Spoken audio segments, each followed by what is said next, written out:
भक्ति करने का अवसर प्राप्त हुआ है। कई बार ऐसा होता है कि अवसर प्राप्त होता है, फिर भी हम गुरु चरणों में भक्ति नहीं कर पाते हैं। ऐसे अनेक कारण हम लोगों के सामने आ जाते हैं कि अवसर पाकर भी हम भक्ति नहीं कर पाते। आज एक भजन मैं प्रस्तुत कर रहा हूँ। 2 दिन पहले मैंने खुद ही भजन को बनाया है और आज गुरु चरणों में अर्पित कर रहा हूँ। सुनेंगे।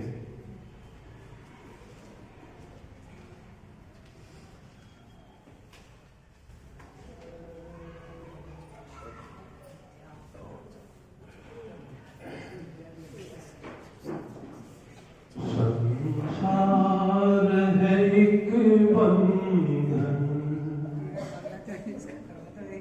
उलझन में है ये जीवन,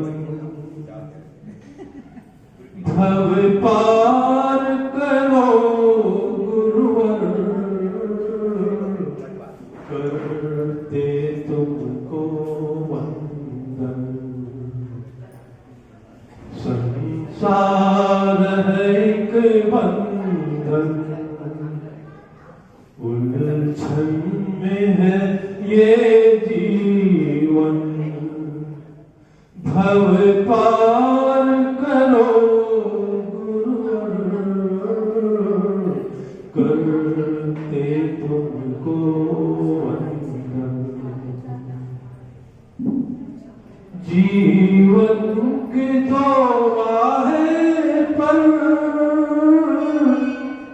हम सोच रहे गुरुवर, एक तरफ ये जीवन है, एक तरफ ये मुक्ति पथ, एक तरफ ये मुक्ति पथ।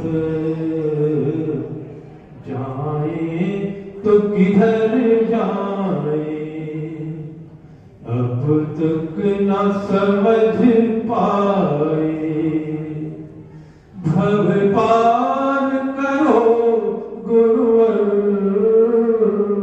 करते तुमको वंदन, करते तुमको वंदन। मुरझाए जीवन में एक फूल खिला न्यारा, नाम सुयस सागर, लगता हमको प्यारा, लगता हमको प्यारा।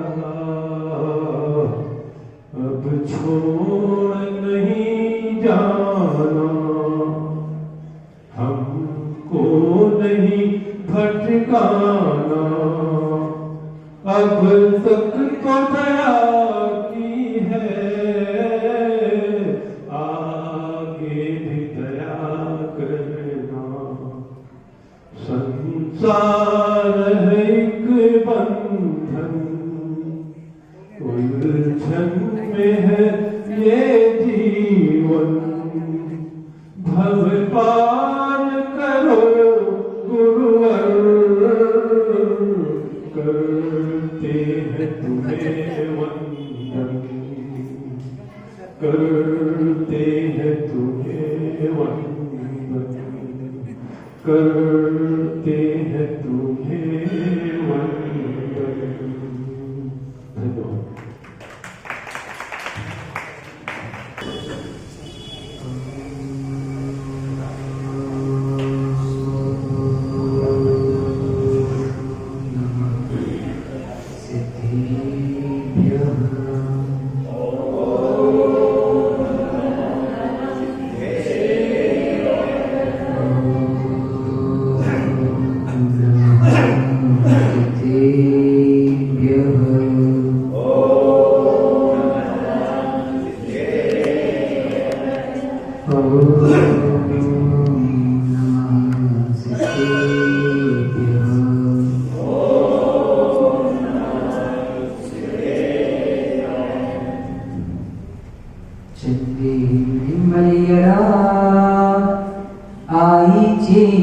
महीपया सत्ता सायर्निं गंभीरा सिद्धा सिद्धि ममनी सन्तु यस्य स्वयं स्वभावाप्ति प्रभावे कृत्स्नकर्मणा तस्मै संज्ञानरूपाय नमोऽस्तु परमात्मने। नमो हरिहन्तारं नमो सिद्धारं नमो आयर्यारं नमो वज्रायारं नमो शम्भसाहुरम्। अनंत परम सिद्ध भगवान की देवादिदेव नित्यचरण श्री महावीर भगवान की परम पूज्य आचार्य पूज्य पाद स्वामी की परम पूज्य आचार्य परमेश्वरी श्री विशुद्ध सागर जी महाराज की श्रवण मुनि श्री श्वेत सागर जी महाराज की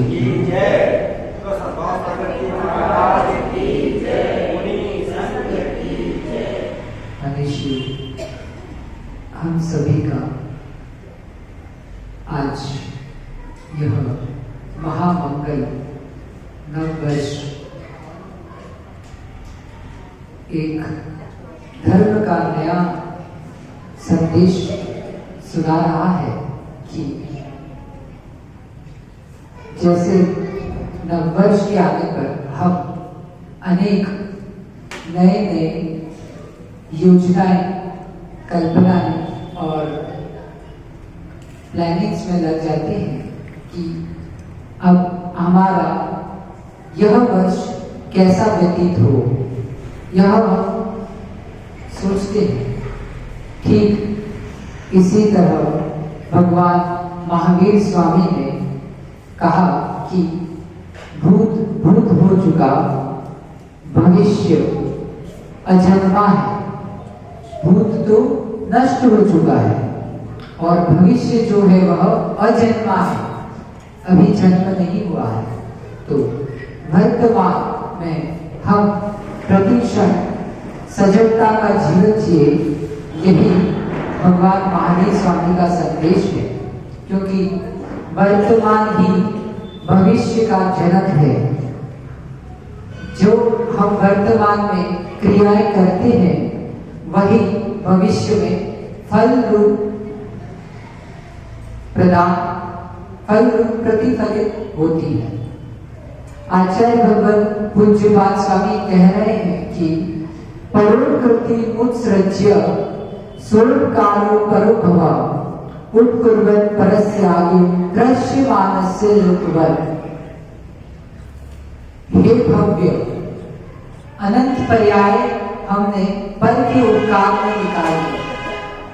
अब पूज्यपाद स्वामी अध्यात्म की गहरी विद्या संदेश या प्रेरणा दे रहे हैं कि परोकृति उत्सृज्य, पर के उपकार का उत्सर्जन करके स्वरूपकारो परोभव, अपने उपकार में लग जाओ।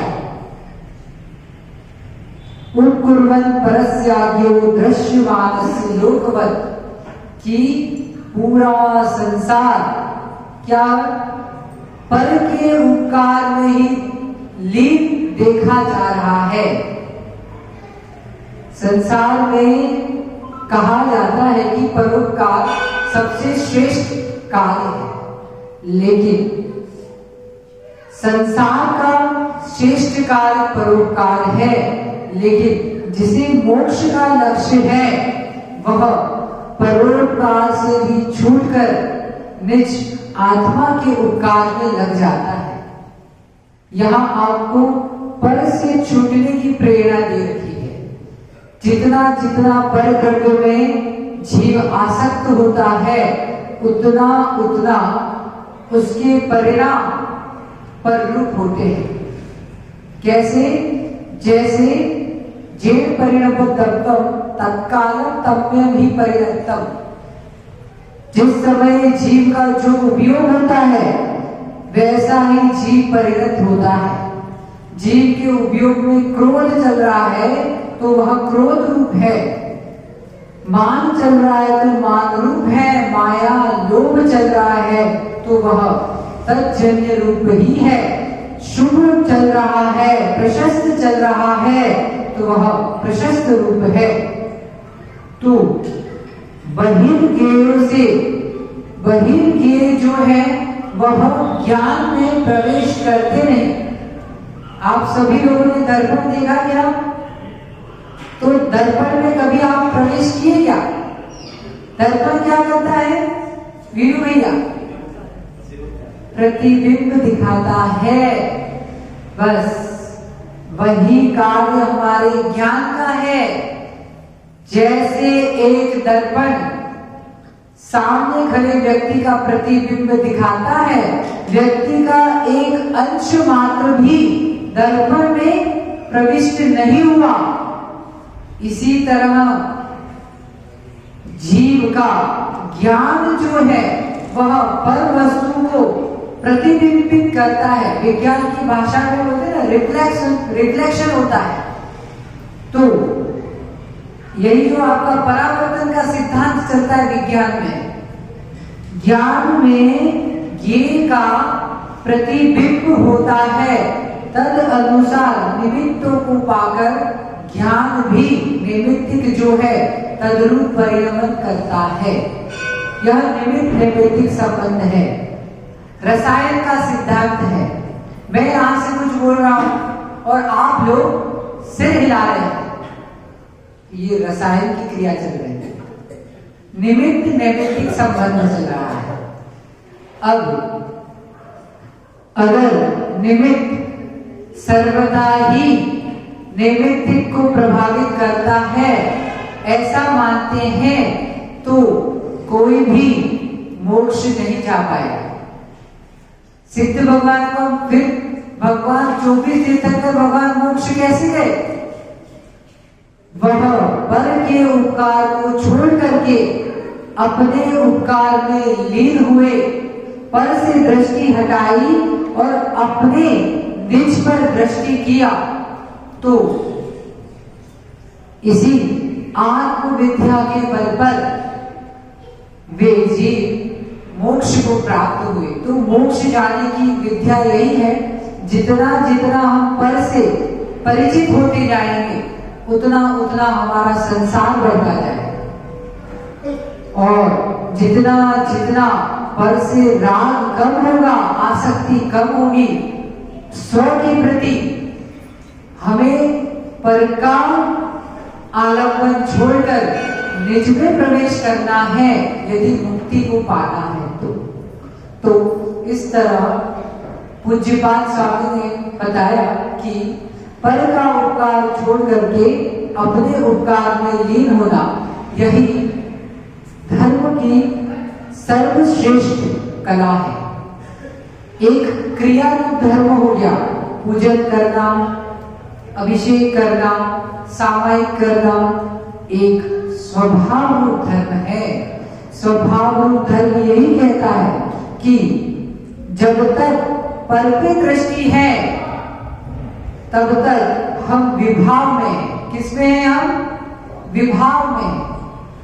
और जैसे ही अन्य से दृष्टि हटाकर अनंत पर दृष्टि डालते हैं, अनन्य यानी स्वयं, जब हम स्वयं पर, स्वयं की आत्मोन्नति धर्मोन्नति पर दृष्टिपात करते हैं तो हमारा धर्म मार्ग उन्नति को प्राप्त होता है। तो आप सभी इस चातुर्मास में आप लोगों ने बहुत कुछ सीखा और एक श्रेष्ठ समाज का एक श्रेष्ठ उदाहरण आप लोगों ने जशपुर समाज ने प्रस्तुत किया कि गुरु भक्ति और मिलजुल कर कोई भी क्रिया को क्रियान्वयन करना, यह हमने, हमारा तो प्रथम अलग से चातुर्मास है तो ये हमने यहाँ पर देखा, छोटी सी समाज है लेकिन गुरु भक्ति उनका मन बहुत बड़ा है। तो इस तरह हम सभी यहाँ इस एक प्रांगण में जैसे इकट्ठे हुए हैं एक दिन ऐसा भी आए कि भगवान केवली के समूह शरण में हम सभी इकट्ठे हो और हम भी कल्याण के मार्ग पर प्रशस्त हो, हम सभी मुनि बनकर और आप सभी आदिका बनकर। तो इस तरह सभी 100 के आत्म कल्याण की भावना को भाए भगवान महावीर स्वामी की जय।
विसर्जा वपुषा निरूप्यंतम मोक्ष मार्ग।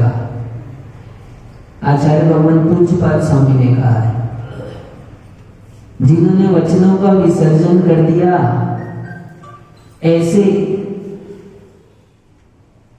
ऐसे मुनिराज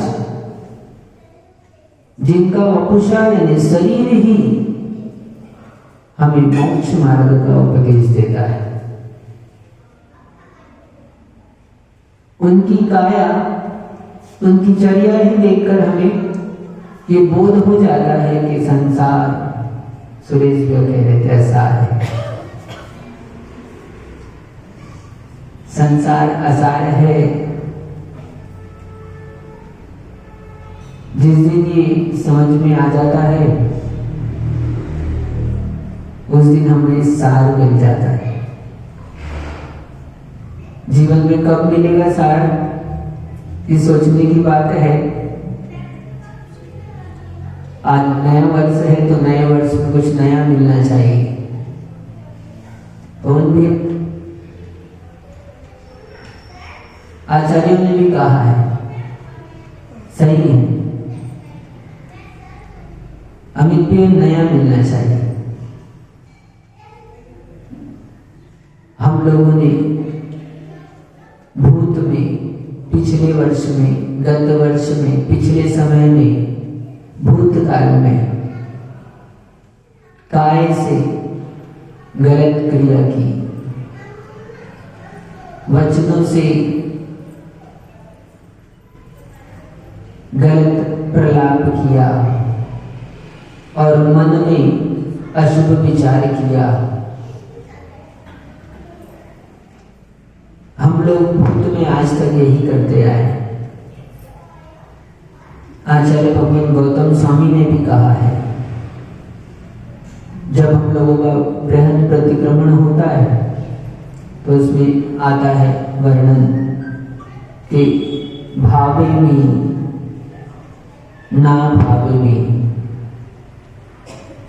अभावे में भावे में। बोलो एक बार, भावे में ना भावे में,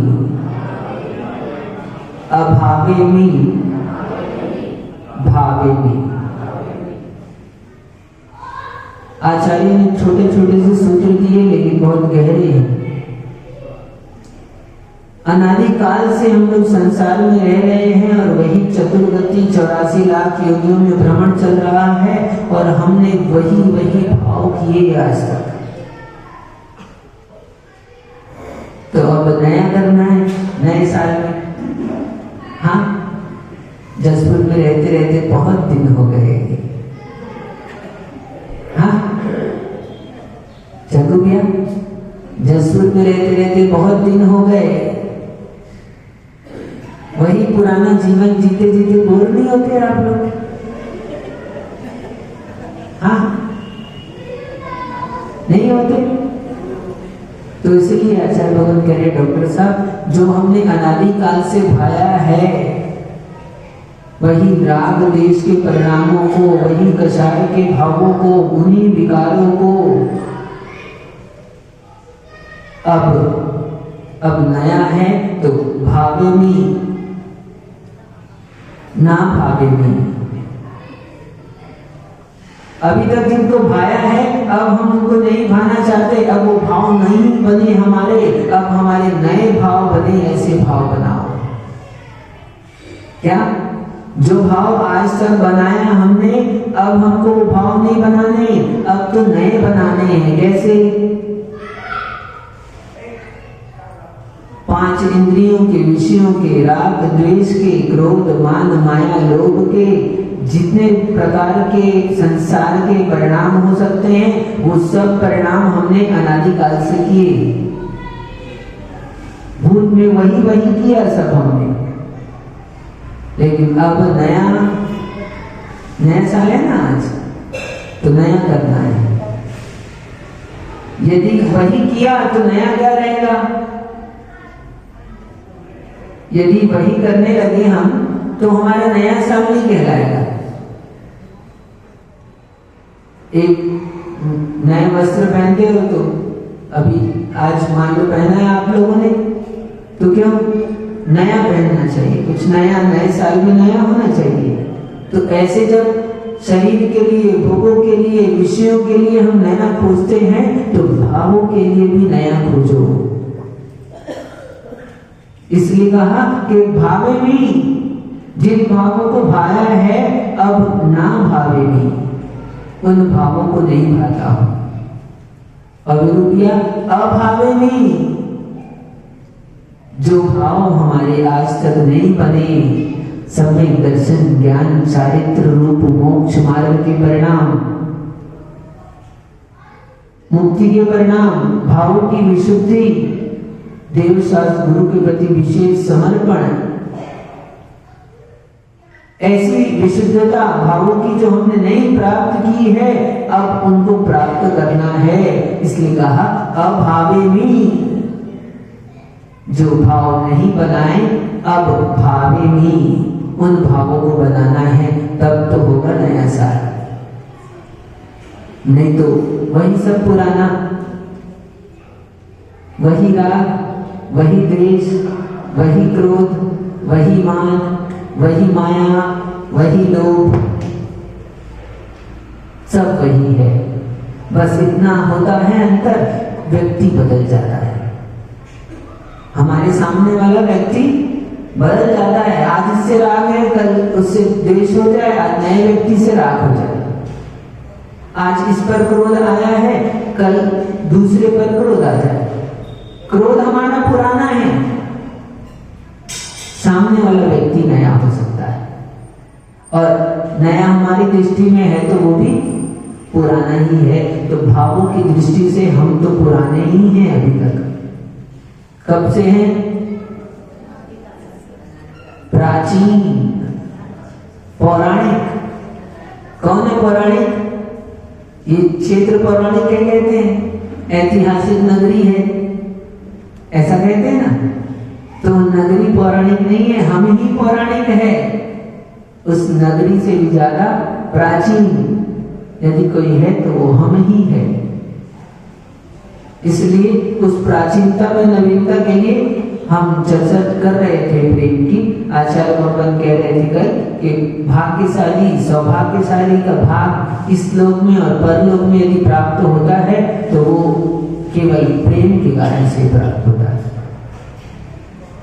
एक बहुत सुंदर आचार्यों ने वर्णन किया है, प्रतिक्रमण कई ग्रंथ का नाम लिया तो उसी की कथा याद आ गई। एक जंगल में एक हाथी निवास करता था, और संजय भैया उस जंगल में अचानक से आग लग गई।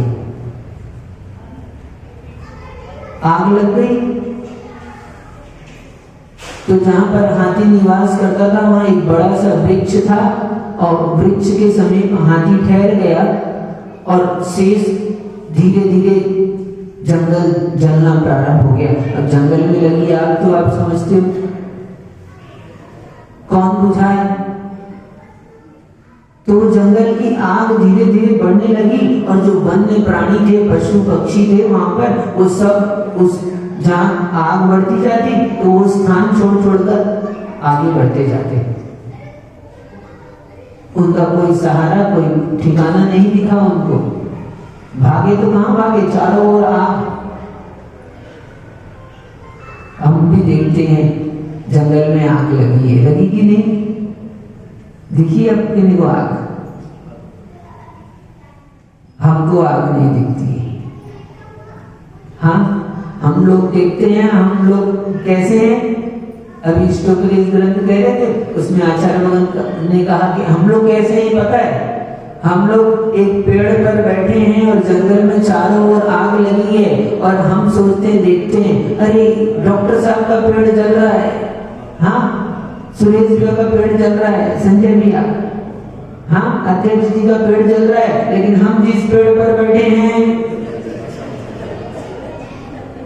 वो सुरक्षित है, वो नहीं जल रहा है।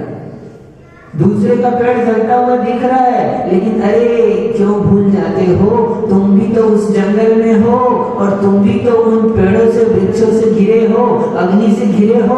आज उनका जल गया है, कल तुम्हारा जल जाएगा। एक व्यक्ति चला गया तो हमको स्मरण में आया कि भैया अमुक गांव के अध्यक्ष अच्छे कार्यकर्ता थे, वो चले गए। अपन भी तो अध्यक्ष हैं, अपन भी कार्यकर्ता हैं, तो अपनी बारी है अब। तो यानी उनको मत देखो, उनको नहीं कह रहा हूं मैं। फिर हम ऐसे ही हो गया, पेड़ की कहानी सुना रहे, फिर भी दृष्टि जा रही है कि हाँ, ऐसे ही सबका नंबर आता है तो अपना भी नंबर आएगा। तो हम लोगों की स्थिति तो पेड़ में बैठे वाले व्यक्ति जैसी है, लेकिन उस जंगल में वो बेचारे प्राणी पशु पक्षी बचने के लिए भागने लगे, तो वो जहां भाग रहे थे आखिरी में जहां आग नहीं थी वहां हाथी एक था, और हाथी था तो लोगों को उन प्राणियों को भय भी लगा कि हाथी के पास कैसे पहुंचे। लेकिन हाथी की दृष्टि शांत सवारी वहां देख रहा था, कहीं और स्थान बचा नहीं, तो वो शांत खड़ा हो गया और धीरे से एक हिरण आकर उसके पास में खड़ा हो गया। फिर धीरे से एक पशु और आया उसके पास में खड़ा हो गया। तो ऐसे करके जंगल के जितने प्राणी थे वो हाथी के समीप में आ गए। सब उधर ही आग नहीं थी, बाकी सब जगह आग लगी हुई थी, तो सब प्राणी उसके समीप पर आ गए। और फिर एक खरगोश आया और उधर पे स्थान अब नहीं बचा, तो हाथी ने अपना एक पैर उठा लिया। देखो, पशु भी बहुत समझदार होते हैं, उनके पास भी विवेक होता है। आचार्यों ने तो यहाँ तक कहा है, संगी पंचेंद्रिय जीव है, वो सम्यक दर्शन को प्राप्त कर सकते हैं और अणुप्रति भी हो सकते हैं, पंचम गुण स्थान तक उनका हो सकता है। तो वो हाथी उसने एक पैर उठा लिया, ये भावना से कि और भी कोई प्राणी आए तो उनको स्थान मिल जाए। तो थोड़ी देर में आग और बढ़ी, तो और जंगल के प्राणी निकलकर वहां आए और उन्होंने फिर जगह भर गया। तो हाथी ने अपना दूसरा पैर भी उठा लिया। अब दो पैर उठाकर कितनी देर खड़ा है, लेकिन उठा लिया उसने। फिर उसने वो पैर वृक्ष पर टिका दिए और सब प्राणियों को स्थान दिया। लेकिन जंगल की आग के कारण से कालांतर में आग बढ़ती गई और उन प्राणियों का मरण हो गया। शास्त्र में आचार्य भगवान ने कहा, क्या हुआ मरण हो गया तो मरण हो गया तो अगले भाव में वो हाथी राजा बना। क्या बना? राजा बना। क्यों बना? ये प्रेम का परिणाम है। जो सौभाग्य मिलता है ना, आचार्य भगवान कह रहे हैं, जो भाग्यशाली सौभाग्य इस लोक और परलोक में स्थानों में उसके निरंतर प्रेम का ही पारितोषिक है। उस पिछले भाव में उसने सबसे स्नेह किया, सबको स्थान दिया, तो जैसा कार्य करता है वैसे स्थान में पहुंच जाता है जी।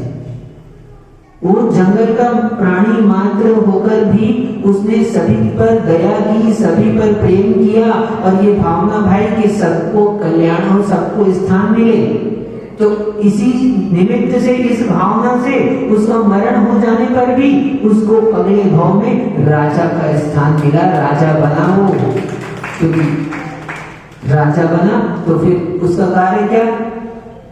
जैसी भावना भाई प्रेम की, वैसा सौभाग्य मिला। इसलिए कोई दूसरा किसी के भाग्य को नहीं बनाता, कोई दूसरा किसी के सौभाग्य को नहीं बनाता। हमको तो लगता है महाराज आशीर्वाद दे तो हमारा भाग्य खुल जाए बस, है ना?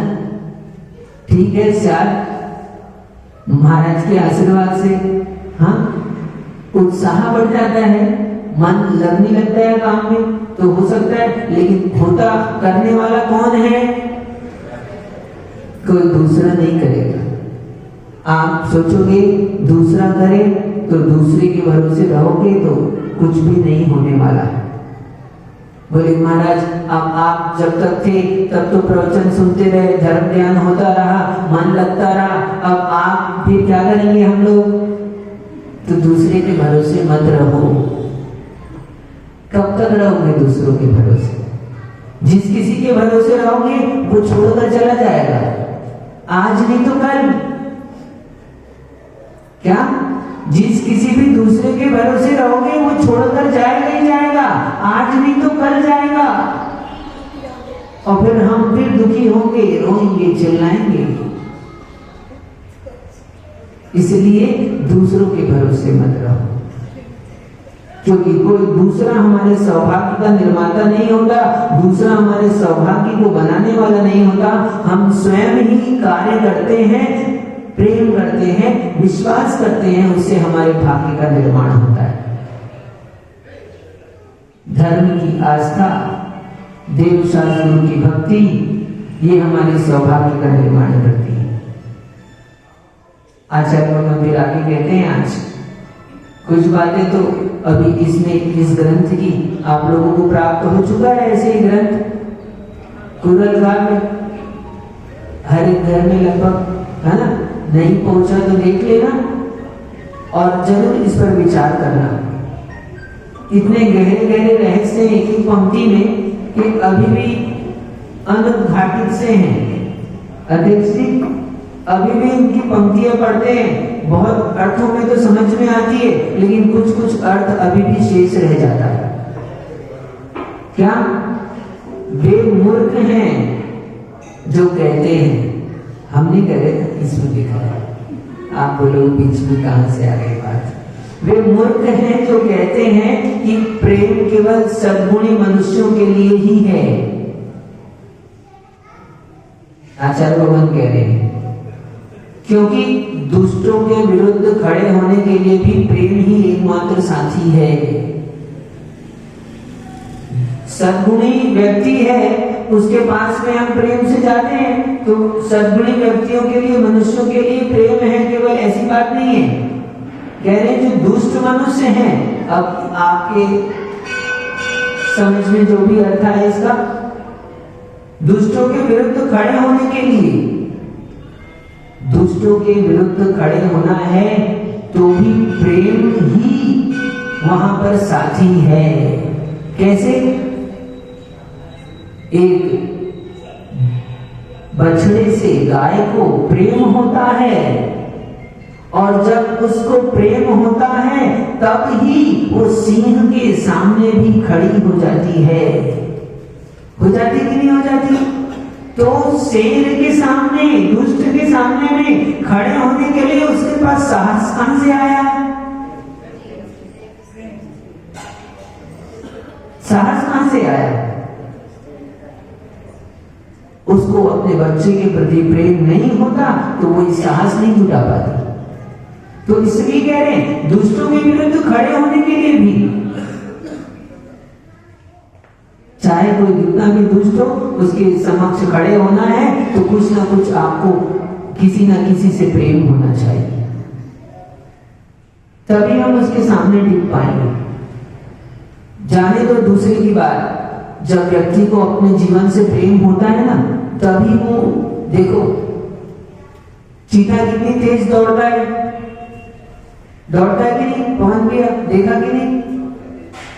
चीता की दौड़ आपने देखी है, लेकिन जब वो चीता किसी निरीह प्राणी के पीछे पड़ जाता है तो कभी ऐसा भी आपने देखा होगा कि वो बचकर निकल जाता है। क्या? वो बचकर निकल जाता है। कैसे बचकर निकल गया? पीछे जान का खतरा था, पीछे शेर लगा है, और जब पीछे शेर लगा हो तो फिर वो अपनी पूरी शक्ति से, पूरी ताकत से प्रयास करता है, और प्रयास करता है तो हो सकता है संभव डॉक्टर साहब वो बच भी जाए, और बच भी जाते हैं बहुत सारे प्राणी, भाग निकलते हैं जिन, इसलिए उनको क्यों बच गए? अपने जीवन से प्रेम था तो वो पूरी शक्ति के साथ, पूरे पुरुषार्थ के साथ वो कार्य को कर पाए। इसलिए जब हमारे पास में और कोई साधन नहीं होता ना, तो हम पूरी मेहनत करते हैं, और जब तक सहारा ढूंढते रहते हैं कि कोई मिल जाएगा, कोई काम आ जाएगा, कोई सहयोग कर देगा, तो आप अपनी शक्ति से कार्य नहीं कर पाते। जब तक आपको सहारा मिलते रहता है, कल देखा था ना, जब तक सहारा था गौतम स्वामी के पास में, तो वो बैठे रहे और जीवन उनका चलता रहा, और जब देखा कि सहारा छूट गया, भगवान को तो मोक्ष हो गया, अब हमारा सहारा कौन है? तो अब जब सहारा नहीं बचा तो स्वयं ही सहारे बन गए, और जब स्वयं सहारे बन जाते हैं, स्व आश्रित हो जाते हैं, तो अपने आप ही मुक्ति का मार्ग मिल जाता है, विजय हो जाती है, जीत हो जाती है। इसलिए प्रेम करो, दूसरों से नहीं, सबसे पहले स्वयं से। अपने से प्रेम करोगे तो दूसरे का सहारा नहीं ढूंढोगे, और दूसरे का सहारा नहीं ढूंढोगे तो स्वाश्रित हो जाओगे, और स्वाश्रित हो जाओगे तो आत्म कल्याण हो जाएगा। नहीं तो मनुष्य घूमते रहेंगे संसार में, क्या? नहीं तो वही भाव में, हाँ, वही भाव चलते रहेंगे। अनादि से जो चलते आए, ऐसे ही राग द्वेष के परिणाम चलते रहेंगे। इसलिए किसी के विरुद्ध भी खड़ा होना हो तो किसके विरुद्ध खड़ा होना है हमको? अब देखो, अपने अपने शत्रु बाहर में दिखाई देते हो तो बाहर में कोई शत्रु नहीं है, बाहर में किसी के विरुद्ध नहीं खड़े होना। हमको विरुद्ध में खड़े होना है तो अपने ही कर्मों के विरुद्ध खड़े होना है, और अपने कर्मों के विरुद्ध खड़े हो पाएंगे कब? जब स्वयं से प्रेम करेंगे तब कर्मों के विरुद्ध पूरी शक्ति से खड़े हो पाएंगे, और तब वो कर्म परास्त हो पाएंगे। अन्यथा तो आपको अनादिकाल से उन कर्मों ने ही दबोच लिया है, उन कर्मों ने ही आपका भक्षण कर लिया है, उन भोगों ने ही आपको भोग लिया है। कहते हैं हम, हाँ, भोगों को इतना भोगा कि खुद को ही भोग बना डाला। आप भोगों को भोग रहे, हाँ, कि भोग आपको भोग रहे? हमको लगता है कि हम भोगों को भोग रहे हैं, लेकिन वास्तव में भोगों को हम नहीं भोगते, हम ही भोग जाते हैं। हम ही भोगे जाते हैं। आनंद मनाते हैं उस उतने काल में, लेकिन कर्म का आश्रय बंद होता है और हमारी ही दुर्गति होती है, हमें ही पाप का आश्रय होता है। क्षणिक आनंद में कितने पाप का आश्रय करता है जीव। कल देखा, हम रात में सोए थे तो अचानक नींद खुली तो हम सोच रहे थे, अरे ये तो छोटा सा गांव है, हम सोचते थे, लेकिन इस छोटे से गांव में बड़ा बड़ा धमाका हो रहा है। हाँ, इतनी देर तक चल रहा है। आपने तो कहा था 8 से 10 बजे तक सरकार ने घोषणा की है, लेकिन किसको घोषणा का खबर है? हाँ, क्योंकि जब लोग अपने आनंद में होते हैं तो दूसरे की घोषणा कोई सुनाई नहीं देती है। तो उस समय में ध्वनियों का आनंद, और वो ध्वनियों का आनंद उस समय में तुमको आनंद आ रहा है, लेकिन कितने पाप का बंद हो रहा है। अब उसका जब उदय आएगा तब समझ में आएगी बात। जब आदमी कर्म बंद करता है तब तो हंसता है, लेकिन जब उदय आता है ना तो नेत्रों से आंसू टपकते हैं, नेत्रों से आंसू टपकते हैं। इसलिए विरुद्ध में खड़े होना हो, किसके विरुद्ध में? कर्मों के विरुद्ध खड़े होना हो तो पूरी शक्ति के साथ। जब तक आप अपने जीवन से, अपने स्वरूप से प्रेम नहीं करोगे, तब तक आप कर्मों के विरुद्ध खड़े नहीं हो पाओगे। कर्मों का उदय आएगा और आप वैसे ही भावों को प्राप्त हो जाओगे। बड़ी विचित्रता है। अनादिकाल से हम लोगों ने यही किया है। कर्म के उदय में वैसे वैसे भाव करते गए और उस भावों के कारण से फिर कर्मों का बंध किया और फिर कर्मों का उदय हुआ, फिर वैसे भाव किए, उन भावों के कारण से फिर नवीन कर्मों का बंध। भावों से कर्म और कर्म से भाव, इसी तरह से हम संसार में चल रहे हैं। तो कब तक चलता रहेगा ये दौर? कब तक चलता रहेगा? यदि कर्म से हमेशा कर्म के उदय पर ही भाव हमेशा वैसे ही बनने नियत हो जाए तो हमेशा कर्म का उदय होगा और हम भाव करेंगे, फिर भाव करेंगे तो फिर बंद हो जाएगा, फिर उन कर्मों का उदय आएगा, फिर वैसे भाव करेंगे, तो ऐसे तो कभी संसार का अंत हो ही नहीं पाएगा। कब होता है संसार का अंत? जब नदी से पार कब होते हैं? देखा नदी, पास में नदी है ना, यहाँ तो शंख नदी है ना, जाकर देखना। अभी तो उतना पानी नहीं है, लेकिन जब तेज होता है भाव, पानी अधिक होता है, तो हम वहां पर पार कर सकते हैं क्या नदी? नहीं पार कर सकते। कब पार कर सकते हैं? जब नदी का बहाव कम हो तब तो हम नदी पार कर सकते हैं। जब तीव्र बहाव होता है तो हम पार करने जाएंगे तो हम ही बह जाएंगे। होगा कि नहीं ऐसा? तो ऐसा ही बस कर्मों के साथ समझना, जब कर्मों का तीव्र उदय होता है तो हम कुछ भी नहीं कर पाते, हमारे पास में शक्ति नहीं होती है और हमको वैसे ही फिर कर्म का बंद हो जाता है उदय के कारण से, और हम संसार में घूमते रहते हैं। तो अभी हमारे कर्म का तीव्र उदय चल रहा है कि मंद? अब समझना इस बात को। बोली सार की बात ये मिलू दिया क्या कि हम लोगों को मनुष्य पर्याय प्राप्त हुई है, संगी पंचेंद्री बना प्राप्त हुआ है, हमारे पास विवेक ज्ञान है और देवशास्त्र गुरु का सानिध्य भी प्राप्त हुआ है। ये सब हमारे मंद उदय का प्रतीक है। अभी हमारे कर्म का मंद उदय चल रहा है और अभी आप पुरुषार्थ करोगे तो आप पार हो जाओगे। और यदि इस मंद उदय में आपने पुरुषार्थ नहीं किया, आप बैठे रहे, तो फिर क्या होगा? अभी मंद उदय है, फिर अगली गतियों में दुर्गतियों में चले जाएंगे तो वहां तीव्र उदय आ जाएगा, फिर हमारे पास में शक्ति नहीं बचेगी। एक इंद्रिय से 4 इंद्रिय तक के जीव कुछ भी कल्याण की सोच नहीं सकते। इसलिए अभी अवसर मिला है तो जो नहीं किया अभी तक, अब वो काम करना है। जसपुर में रहते रहते बहुत दिन हो गए, बोर हो गए, अब कुछ नया क्या करना है? कुछ नया करना है।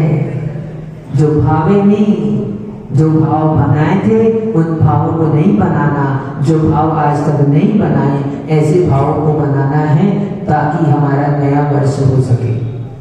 अन्यथा वही पुरानी बासी खाने की तो है ना, कहते हैं ना, यहाँ के लोग कह रहे थे हमसे, यहाँ बासी बहुत प्रसिद्ध है महाराज, और यहाँ ताजा से ज्यादा बासी का महत्व होता है। कल त्योहार था तो कल उतना आनंद नहीं आया, आज ज्यादा आनंद है त्योहार का। हाँ आज, हाँ बासी खाएंगे। और क्यों बासी अच्छी लगती है? हाँ लगती कि नहीं? खाए कि नहीं कभी? अरे मर्यादा के बाहर हो गई तो जीवाणुओं से युक्त हो गई है, और मर्यादा के बाहर हो गई जीवाणुओं से युक्त हो गई है, इसलिए स्वादिष्ट हो जाती है। और हम भक्षण करते हैं और तो बासी खाने से क्या होता है? मद चढ़ जाता है। बासी खाते हैं तो मद चढ़ जाता है और फिर मद में आदमी मदमस्त हो जाता है। इसलिए हम लोगों ने आज तक भावों की बासी खाई है, वही पुराने भाव और पुराने कर करके बासी खाए हैं, नया नहीं खाया। अब नया खाओ। क्या?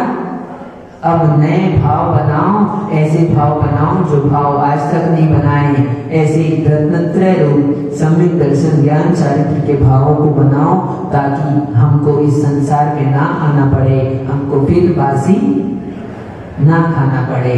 ठीक, आप सभी को नया वर्ष नए भावों के साथ मने, नए विचारों के साथ मने।